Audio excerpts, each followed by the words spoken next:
Welcome to Deco Guide, the only app designed to help you navigate your college and career journey in the quickest and most affordable way. This podcast is brought to you by EdTechity, dedicated to opening doors to higher education and career opportunities for all. My guest on the pod this week is the co-founder and CEO of Inspirame in English, Inspirame in Spanish. I don't know if I got that right, but they're an equity-focused education technology company that's on a mission to democratize higher education. And she has a proven track record of blending her expertise as a business strategist and a community advocate. And I'm really excited to reconnect and hear more about her story. So please welcome Maria Medrano to the show. Thank you so much, and I'm super excited to be here and really excited about being able to share my story. Awesome. And I appreciate you taking the time and jumping on the mic. Before we get into hearing what you're up to and all the great things you've been able to accomplish in your journey, I'd love if you could just start by taking us back and give us a glimpse into what little Maria may have been like. Yeah, little Maria, I tell folks all the time now that I'm stepping more and more into my power and recognizing that little Maria was a pioneer. I was a pioneer because I was the first in my family born to my family. And I say that my mom was a sweet young lady at 16 years old who had a dream of just bringing and creating a family because she herself became an orphan at the age of 3. And so the two things that she didn't have the privilege of experiencing was a family, like a family bond, and that essence of education. And so when I came into this world, that's the two things that she said was the most critical: getting your education, even though she didn't know what that meant, and also ensuring that you're always with your family. And so I was the first and the only girl. And when you're born to a Mexican-American Chicano family and you're the first and the only girl, hold on to your seats, because that meant I have 3 brothers that I had the privilege of growing up with that, to this day will say that they are my firstborns, right? It just comes with the territory. And so having been the first in my family, I was the one that was pulled out of the classrooms to help translate for those that were joining our classrooms that didn't know the English language. And it wasn't just Spanish speaking. I want to make that very clear. This was in the 80s in the San Francisco Mission District. And so it was very common that even those that spoke Portuguese that were coming, from Brazil, that those were folks that I became friends with because I was the person that could somewhat understand the Portuguese language. And so I think the most important piece was I began and I started being that broker at the young age of 5, just out of circumstances, out of the fact that I was the first in my family to go to school and do that. And so I've had the opportunity and I would say the privilege to learn this skill and just really broker that. And so as I grew, it was just a skill that I continued to refine and continue to bring to the table, because then I became the first in my family to go to high school, and then the first in my family to graduate high school, and then I was the first one to actually apply and go to college. And then I became the first to go to graduate school, not once, but twice, and the first to break into corporate America. And so when I talk about being the first, it's in every dimension of my life, both in the professional world, also in the personal life, and then also the role that I played in being able to break generational poverty for my family and for my future generations. And so it's a little glimpse of who little Maria was and who I continue to be as I could stand here in this world. That's great. I love, your reflection on that and recognizing the importance of being that pioneer, even as a 5-year-old. And it seems that was consistent throughout your journey. I'm curious, as any pioneer or any person that is the first to do something, you're navigating spaces that the people you typically are surrounded by, your community, your family, haven't been there. So how did you both take the wisdom of the life lessons they gave you, but also supplement that to be successful as the first in school, the first in corporate and whatnot? Yeah, it's such a great question. And I reflect on this often because it's one that I get asked more and more in the times that we're in. And what I can tell you is that being the first, you don't know what you don't know. And so obviously there's those natural, negative thoughts that one will have of like, can I do this? Should I do this? And folks always ask me, what made you push through those? Because we all have them. And I remember telling many folks, 20 years ago, the desire to no longer be poor was such a motivator of like, okay, there has to be something that I can do to not be in the same situation 10, 15, 20 years from now. And I tell many folks that the fact that I was born in the San Francisco Mission District and that I got the opportunity to go on field trips. I could go to the symphony, I could go to the opera, I could go to the, to the art museums, because I was in the city of San Francisco, I got to see many, many women walking with their briefcases, with their, their pencil skirts and their suits, that I would ask those questions like, wow, like, who are they? And I want to do that. And I have to tell you that being Mexican American for a long time as a young girl, I thought that because I was Mexican American, that I wouldn't be able to have a job that I could have every single day. That it was always going to school and then being laid off, or going to work and then being laid off. And it was because that was my reality. And growing up in the community, that it was very much, I got this good job. And then the next Friday I'd be like, oh, I got laid off, and that disappointment. And I thought it was because I was Mexican American. And so as I continue to grow up and really be exposed and really see what else was possible, then I would just ask the question, like, what would I need to do to become that or to go there? And so knowing what paths I could take was the first piece of just knowing I can go that path, then stopping to reflect and share back with my communities of what I got to do, what I got to see, allowed me to also relish in that energy and power of, wow, you got to do that and you got to do this, that I was able to always sit back and think like, damn, that was hard, but I got to show them all of what we did and give me that energy because I'm going to keep going. And that's really been the epicenter of just what I've been doing for the last 20 years while sitting in corporate America. Is anywhere that I've gone, whether it was that first trip to India or that first trip to China or that first trip to Japan, coming back and sharing that with my community, tenfold, just the ROI around what that can do. And it's something that I continue to iterate day in day, because standing in where I am now as a CEO and co-founder of a startup, me, you know what I mean? Like, how dare I step into this role, right? Yeah. So it's interesting because you're speaking to like having a curiosity about the world and allowing that curiosity to open paths to you that maybe you wouldn't have naturally gone to, or someone would have put you on. And so I'm curious, how did your community, or even again your family, like fuel that curiosity? Because it's something that we all have as kids, but over time we tend to lose it, and we tend to, well, I'm going to do this and I'm going to do that and go forward. So I'm curious, how did you keep that curiosity? The curiosity kept going on earning my parents' trust. And I say that because there is something about what role you play as a person in a family to be able to ensure that your curiosity is nourished. And so that's what I saw with just my parents, my mom and my dad, married for 45 years, my mom being a first generation Chicana, Mexican American here in the United States. Again, not the perfect, upbringing, as I've shared earlier, but she knew what was possible. Even if she wasn't able to go after it, she could see it. Where my dad came to this country at the age of 17, being one of 13, with, mom and a dad, and understanding the values of life, the value of not taking for granted that, you have two parents. And so me being the first out of the gate and demonstrating to my parents that I was all about, yes, going to school and really contributing to the family. Anytime I came back with an idea, my parents were like, yes, go. Many times they didn't even understand. They were like, if you saw it and you said it, go. Because I never gave them a reason to not be true to what I was getting done. And so I think with time, as I continue to do more, what I was able to learn and what I was able to bring back to my family, they saw the rewards and benefits. I mean, I can give you just one quick little story. I remember being 18 years old and going on my first date with my now husband. And he invited me to have Chinese food. I remember this like it was yesterday. And I said, sure, let's go have some Chinese food. In my family, when we went to have Chinese food, it was the same dishes based on affordability, right?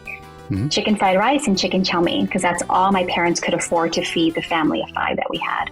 And so I didn't know there was anything else on that menu, nothing else, because it was always the same thing that we ordered at that point for 18 years. And when I went on that first date with my now husband, he ordered sweet and sour pork, he ordered grilled asparagus. And again, he was first in his family to go to college, but he had been exposed to that because of where he lived prior. Folks would order those dishes. And I remember coming home from that date, and the first thing I did was pick up the phone and call my mom, like, Mom, did you know that at a Chinese restaurant? And from that moment on, the next time we went to have, Chinese food, my brothers got to experience that. And like, oh my gosh, this is delicious. Now here we are 25 years later, my kids don't know anything else but those dishes. But again, it's just a little example of as I continue to move forward, anything I learned, I would share back, and then it provided more opportunities for others to see what was possible. Yeah, I have a feeling that's going to be consistent throughout your story of not only taking in the lesson and benefiting from it, but then passing it on to family, to your community, organizations, and what have you. But you mentioned, being the first to go to high school, being the first to go to college, being first to go to graduate school, and then going back to graduate school. How did your experience in higher education shape your perspective of the world and change maybe some of those preconceptions you had of yourself or you had of opportunities, and opened up kind of the world to what you could actually do and could be? Yeah, I've been told when I was a young girl and even my young adolescence years, and I get reminded often that I've always seen life in these rosy glasses, right? Of just like what's possible and like leading and talking from love and whatnot. And so going to college, at Sonoma State, which is where I started my college, journey, that was the first place I ever felt culture shock. Imagine that, 18 years old, like the first 18 years, I was so comfortable in realizing that I was Mexican American. I love being bicultural. I love being bilingual. The richness that existed in the community of understanding that my best friend was Black, and my other best friend was Vietnamese, and Hmong and Tongan and everything in between. It was beautiful. And so when I stepped foot on Sonoma State, and I got those questions on like, who are you and why are you here? I remember that was the first time I ever had that feeling of, gosh, my friends at high school, my white girlfriend, Heather, is not like the white friend here, because they made me feel so different, right? So I think that probably has been those experiences and really realizing how different I was propelled me even further, because there were times, many times, where I was scared. I think the first 3 weeks of living in the dorm, I cried myself to sleep every single night. I missed my family tremendously. It's like, I don't know if I belong here. But then also that other voice of like, remember, like, this is not supposed to be easy. That's why no one else in your family has ever done this. So that quick check of saying, you have to be here, is what kept me going forward. And that was the epicenter and everything that I did in college. And when I talk about what that meant back then and what it means today, it's no different from when we're joining a new company or we're joining a new team. It's recognizing that fear, recognizing the doubts that you bring to the table, but then also realizing that whenever you're in that feeling of uncertainty, it's where the growth is really happening, and how you need to step into it with even more intent and purpose and power. Yeah, no, 100%. Couldn't say it better. So I'm going to jump into your professional journey, which is going to be funny given my question I'm going to ask you. I believe you got your first job at 8. So I'm curious, what was it and what led you to start your career so early? First piece was necessity. Second piece was opportunity. And so growing up in San Francisco, as I mentioned, we walked to school every single day. And by we, it was myself, my mom, and my brother. So I have my brother, Sergio. Shout out to my brother, who's a year and a half younger than me. Poor soul has had to deal with me for the entire time, because he was my first project. I always say, like my first brother. So the first year or so, my mom would walk us to school. And that was because my brother was in kindergarten. But as soon as first grade came around, my mom had to go right back to working full time. And so that's where my role came in regards to walking my brother back and forth to school. Well, the one thing that I've always recognized, and I say it more with more confidence today, is we often forget that the roles that we play in our family, those are actually jobs as well. Like, do not underestimate the roles that you played in your family of being able to help others do what they need to get done, because that's experience. Those are transferable skills that us as first gen, we need to harness that, because there are things that we do and things that we all done that we could talk about.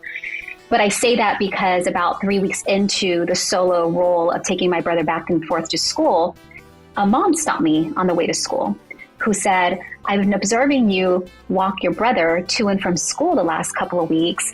I have my young Lidiana, that was her name, who needs to go to school. I now have to go to work a couple of hours earlier, and I have no one to walk her to school. Can I please pay you to walk my daughter to and from school each day? And on Fridays, I will pay you $5 at the end of the week. And I remember looking at her and said, absolutely, because that's one thing you learn about me, like, why not?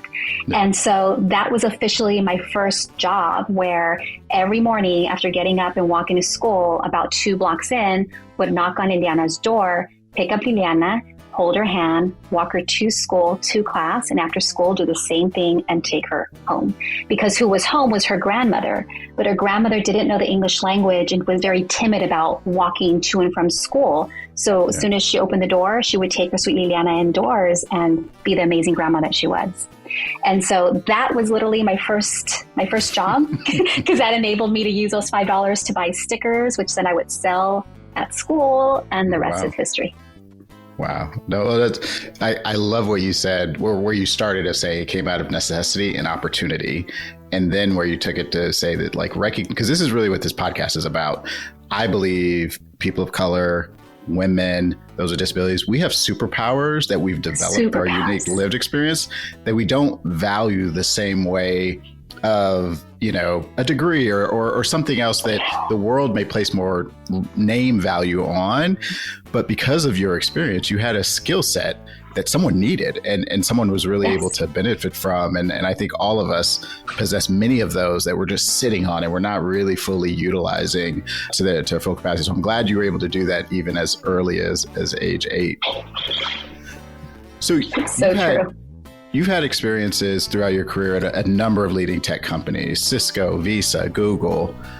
I'm curious, what did you take away from those companies that many people would love to be in the halls of? They would love to have an opportunity to learn from. But what did you uniquely take away that's actually stuck with you till today? The thing that's stuck with me the most is, at the end of the day, we are all people. The same needs, the same wants, the same desires, just from different viewpoints, different lived experiences. And so I get that a lot from folks, like, oh my gosh, you've been at these corporate companies and what's it like? And it's like, it's the same conversations, just different topics at different times. And I think just the very basics of, at the end of the day, we all as humans just want to feel that we belong. And I think that's probably been the most beautiful aspect of what I've seen and being able to broker those worlds together. When I think about what I've learned in corporate America, is just the fast pace, the nature of what gets done there, the conversations that are there that folks are like, ooh, they must be super, super important. Granted, they are. It's. I'm not saying that the work is not hard. It's very difficult. But when you apply yourself and you bring to the table your unique experience, coupled by who makes you who you are, that's probably been the thing that's stuck with me the most, that the more time I spend in corporate America and the more I step into my diversity, the more impact that we can have, because there's not many of us there. Right, Matt? Mm-hmm. Mm-hmm. That's the power. And so when I have these conversations, it's about, let's really step into bringing all of those skills and all of what we've done, because I can tell you, sitting where I'm sitting right now and having conversations on the educational landscape, I sit back and I say, we're having the same conversations across corporate America. It's around, how do we ensure that we create a space for all to be able to participate and come into our corporate walls? In order to do that, we need them to have the skills. It's what they're having conversations on in the education space. So I think that has probably been the biggest thing that has provided me the opportunity to bring worlds together that have naturally never intersected. And it's honestly because of the time that I've spent in corporate America. Yeah.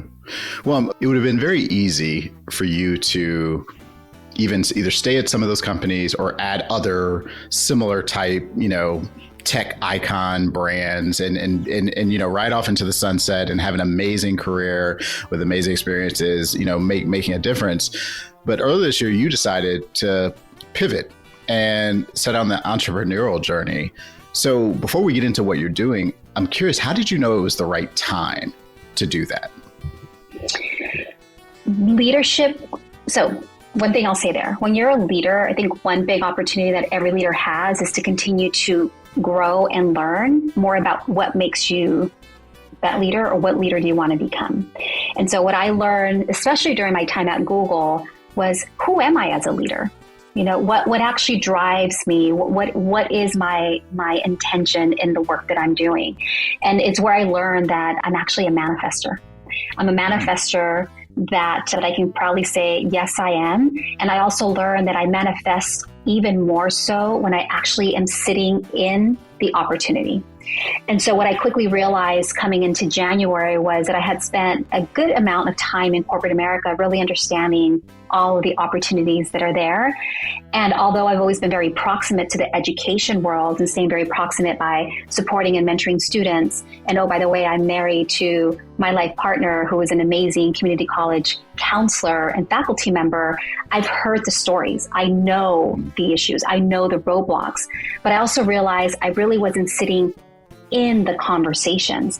And we had been doing this work for about 4 or 5 years from a technology front that I thought, if I don't give myself the same opportunity to actually sit in the work and actually dedicate the time and the energy needed, how in the world am I actually going to create something that I know is going to have synergies, is going to have resonance, and so much more around bringing the mission to life? So that really was it. And coupled with the fact that 2 years ago, it'll be 2 years in a couple of months, I lost my mom very unexpectedly at 59 years young. And I realized at that moment that the only difference between myself and the 102 first cousins that I have sitting across this beautiful world was that I had someone like my mom and my dad every day cheering me on and telling me, you can do it, you can become whatever you want. And even if you don't know, say yes to whatever opportunity is offered to you. And so those two were catalysts for me saying, it's time, and why Inspirame is so important to me. Yeah. Well, it's interesting because what I hear in that is it wasn't a calling of it's time to be an entrepreneur. It was I don't have time not to make this impact on the world.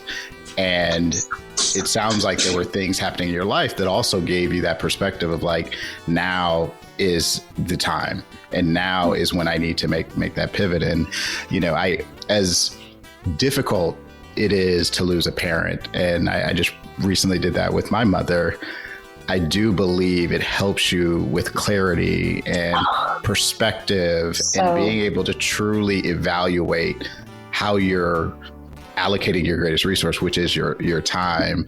So it's great to hear that even in what was probably a very, very difficult and traumatic part of your life, you were able to take from that perspective to go on and even expand what you were doing. Absolutely. I couldn't have said that better, Matt. It is something that you can't even put words to it and you can't explain it, but you can feel it. You can feel it and you just know that it's time. And like I said, it's not that I've just now become an entrepreneur and I want to do this. It's like, no. I realize that with the time and what I've done now, it's, this is the moment. It's kind of like crossing over that chasm and see what's possible. And I gave myself a timeline. I said, I'm going to see if this is really meant to be and give it a 6 month time. And if not, then the best thing is I'll write a book and talk about how I started and I failed. And even then there's lessons to be learned there, right? Of how dare me, start a startup company. But here we are changing mindsets, changing hearts, creating a movement that I could never have even imagined was possible. So can you tell me a little bit about what you guys are doing, how you've set out, and if there's like early traction and have you've seen the impact of your efforts initially? Because it's still early, but I think hopefully you may be able to see some feedback and what have you. Yes, absolutely. So definitely still early, but we do have our app that's up and running. It's Deco Guide is the name of the app. You can download it for free. We've been working on this app for the last 3.5 years, building every component of it. But we have some early wins there. Early wins in ensuring that folks know that they're no longer alone, right, on this journey. And when we talk about what we built is just imagine having a counselor in your back pocket. So by downloading the app and creating a profile, we'll tell you the most affordable way to get to and through college. And I also am in the mission of demystifying what does college mean? It doesn't necessarily mean that 4-year degree or that 8-year degree. It can be an 18-month certificate that you still get at the community college for free. And we're here to build and stack and stack and stack because we want to ensure that you can become that first individual. And so some early wins is that we have a partnership with a community college in the Sacramento area. That partnership has also allowed us to form a partnership with a school district, K through 12. So we are already seeing wins and mending that pipeline of 13-year-olds, all the way through community college, all the way through the university. We also have seen wins in regards to simply just starting a TikTok account 3 months ago, because I can tell you that some wins also is just learnings on people's mindset and leadership that believe that perhaps everything has been done, and perhaps the people that we are looking to support are the people that don't want to be helped. And that's where I'm able to come in and say, actually, we just know where to meet them where they are, so that when they're ready, they know where to go. And so we took a little test and started the TikTok account 3 months ago with 0 followers, all organic. And in less than 2 months, we have over 16,000 followers with over 1.9 million views. And the comments that are there signal the fact that we are on the right track, right? We're on the right track there. The thing that's been most eye-opening is the desire to partner with many nonprofits that are sitting across the region who have been for quite a long time focused on their community around the importance of workforce development and improving livelihoods and understanding the importance of education, and wanting to partner with community colleges and other universities, but it's just not getting traction. And so us being the broker, just think back to the theme of who I am, being the broker to say, no longer need to just be dependent there. Let's us partner and us become the scalable digital solution that helps you meet your goals. And so those are some immediate wins that we have. It's been unlocking opportunities for us to have a radio show twice a month in Spanish across, the Sacramento Valley, to inform also parents and community members on the importance of education. And I can tell you that every single day, there is a conversation that we're having around partnerships, strategic partnerships, because we have synergies around what goals we can actually get done together. And so every day is a new day. Every day is a new opportunity. And we're excited to be able to share more and more as we continue to partner across the region. That's great. That's great. And it's also great to hear the ability to, as you said, build, find those partners that are going in the same direction, and you can help each other move forward. But I'm curious, given the timing of doing what you're doing and the recent Supreme Court ruling, and just expecting that ripple effect through higher education that we all know is not going to help the schools. Is that correct? Is that an amplifier for what you're doing? Is that a barrier for what you're doing? I'm just curious, how are you seeing that be given, it literally is happening at the same time? It, in my mind, from what I see, because I'm a manifester and I'm a visionary, it's an amplifier.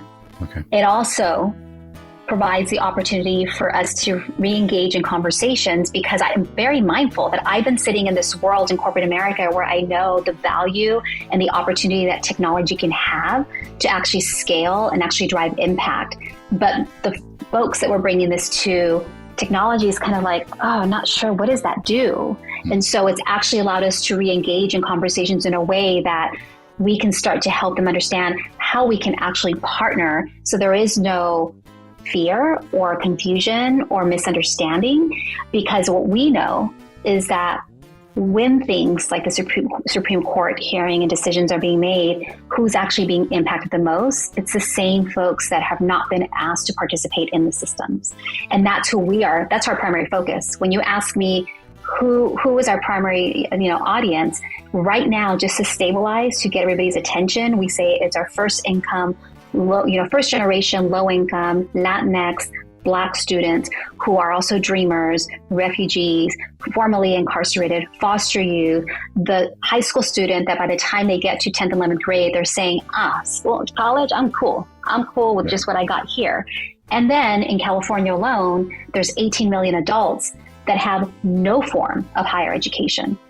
Those are who we are advocating for and reaching out to. And that's why our approach and our go-to-market is our differentiator, because we're meeting folks, like I said, really where they are. So I'm super excited for the future. I can tell you that. No, that's awesome. And I just commend you for recognizing the opportunity and seizing it versus recognize the opportunity and say, we'll get to that, or I'll think about that at some point. So kudos to you and your team. I do want to switch to the personal brand for a little bit and ask you, which I think I know what you're going to say, but what is your superpower? I see myself as a scaler and as a connector. But what I've learned recently that someone that I actually respect told me is that my biggest superpower is that I can meet people where they are and speak to them so they feel seen, valued, heard, and respected. And it can be in any place at any time. And I've learned to accept that. That is definitely a superpower of mine, so that no matter who I'm speaking with, they see themselves through our interaction. I don't know if that matches what you would say, Matt, but that's what I've been experiencing the last You expanded on it. You expanded on it. Yeah, you expanded. I thought the connector, the ability to beat people where they are was definitely in the back of my head. I thought it would come up. Have you always been able to bring your authentic self to the workplace? And if so, what allowed you to do that? And if not, what prevented you from doing that? I have, and I know that this is very unique of mine, but I think because I started so young in these conversations, being the 5-year-old, the 8-year-old, the 9-year-old, where I knew at those young ages that I was privileged. And again, we grew up with a financial assistant, food stamps, everything. I have no shame in saying, that was just how we made sure we were able to get through and buy and provide for the family. But I also knew that I was privileged because I was born in the United States, right? There were others in my community that didn't have that privilege. And then as I was in the classroom and I got pulled out to translate for folks, I knew that I sat in privilege because I could speak 2 languages. And so for as much of what there was to not be able to bring my authentic self or be proud about what I was doing, there were so many instances where I always knew, you know what, you guys need me just as much as I need you, that I always brought that to the table. Now, has it always been consistent 100% going that way? No. There's been instances where I would have my doubts or things that would come up that I would kind of shrink a little. But then after shrinking a little and I realized, you know what I'm doing actually adds value, then I would just come right back out of my shell. Now, I've never not been proud about the fact that I'm Latina, first gen, low income, and that family's first, and that I'm here to collaborate and to partner. Never. That was always something that came through. And I want to tell folks that are listening to this podcast, don't let that be you. And I say that because I've met so many people along my journey that are now executives that I've, grown up with in the corporate world that have told me in some instances, thank you so much for being authentic and thank you for helping me get out of my shell. Because many don't have that foundation. And then I've had folks that have said, you're the only person I know that, is proud about being Latina. I've had people say, aren't you a little bit embarrassed of sharing what you share? And I'm like, no, I'm not. So I think it's just all around your whole mindset of what you see. And I think in today's day and age, your diversity, your authenticity is what sets you apart. And our collaborative spirit of being a person of color, of being a first gen or low income, for you to get out of that and be able to see that, you can see from the balcony level all the way down. And that in itself is a power to walk in through.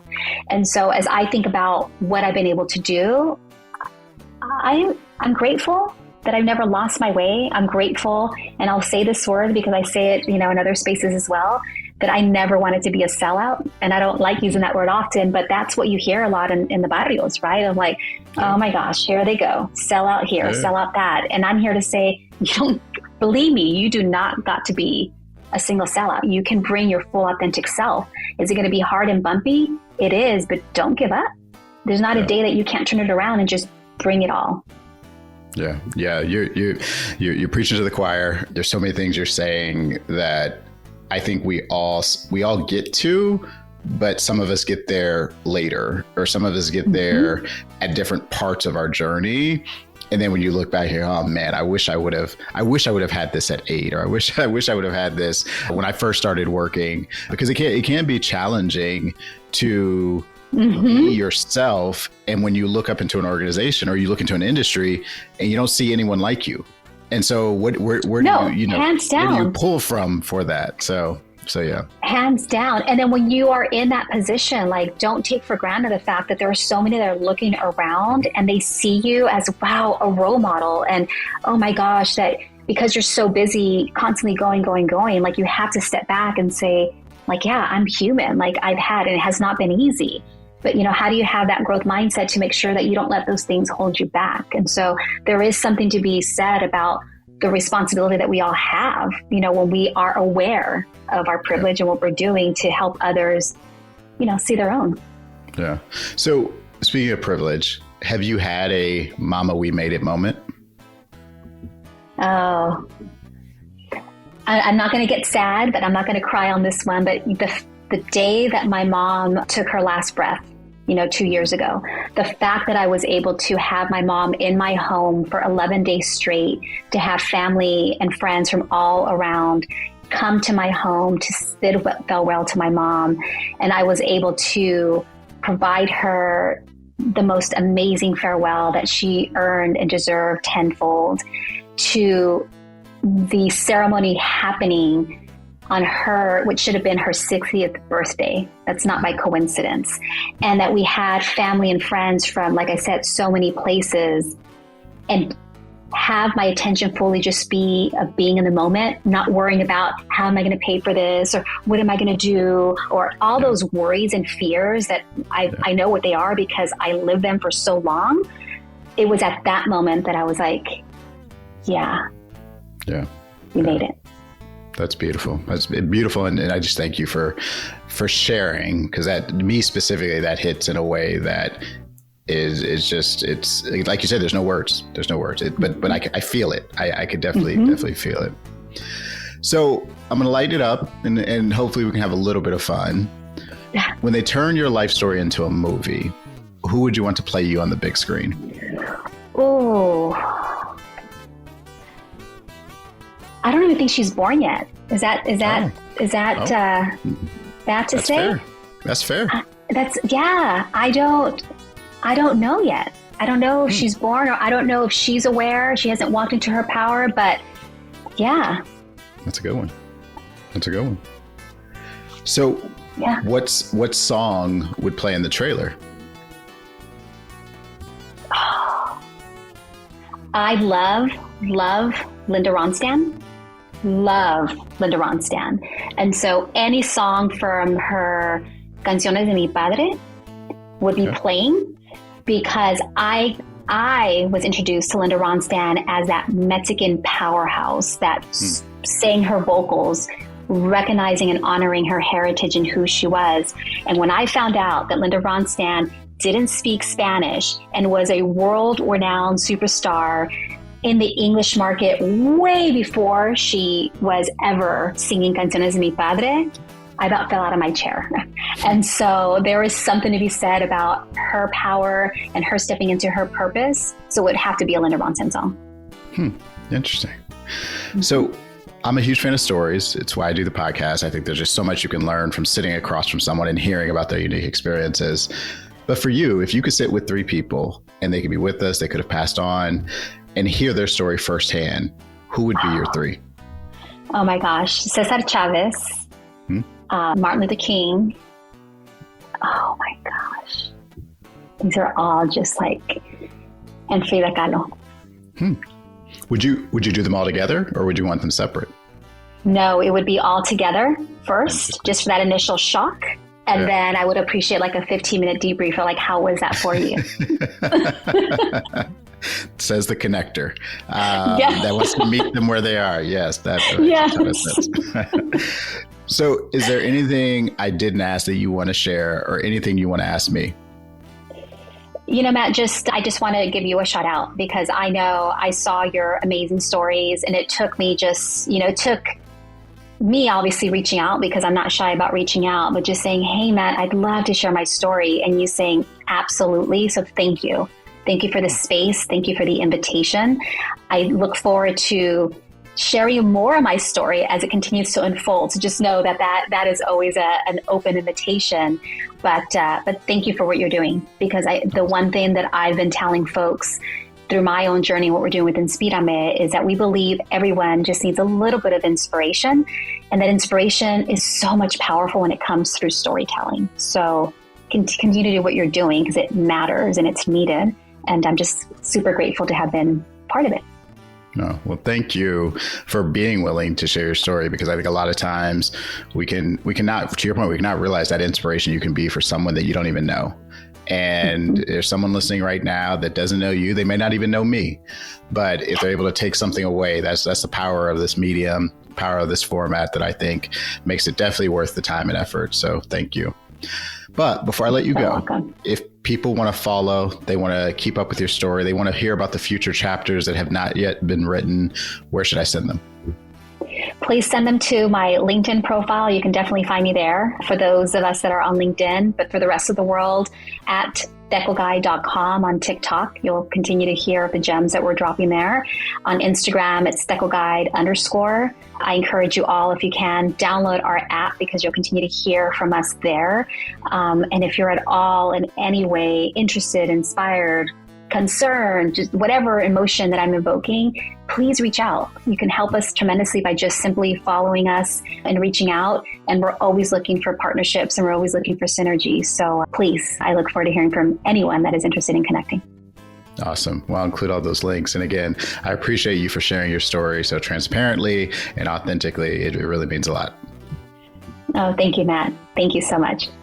It was great to hear Maria's story, and there were just multiple points throughout her story and sharing of her story that I was just able to really kind of see myself and also just connect with some of the things she's experienced. And the three things that I took away from our conversation is first is she talked about the thoughts she had about what a Mexican American could achieve or experience from a job standpoint, and how she had to basically challenge her own perceptions and really just breaking down what are those identity-based perceptions that either we pick up by seeing things or not seeing things that may actually not be true, and having the confidence to challenge them and recognize that just because you haven't seen it doesn't mean it's not possible. And you know, her being a pioneer is something that she had to overcome that on probably a number of levels. The second thing is, and she talked about this in terms of the roles we take in our family and how we develop experience through that could be actually transferred into jobs, and not negating that experience collected as part of what makes you an amazing insert whatever career you decide to pursue. And I think that's just a reminder that we do collect experiences both professionally and personally that make us uniquely who we are. And then the last point, and she talked about this as she embarked on her entrepreneurial journey, and I think about this through the lens of how do you lower risk, or how do you maybe lower your perception of risk. And she said she was giving herself a timeline of seeing traction and being able to make an impact, and that made it easier for her to step into her bigger purpose and what she was being called to do. And whether that's a hack, whether that's something that, you know, holds us accountable, I thought it was just really a great tool that you should pursue if you're thinking about making a jump or you're thinking about making a transition, to kind of give yourself the safety of a timeline and knowing what you would do if things didn't work out, and being able to jump 2 feet into whatever that next thing may be.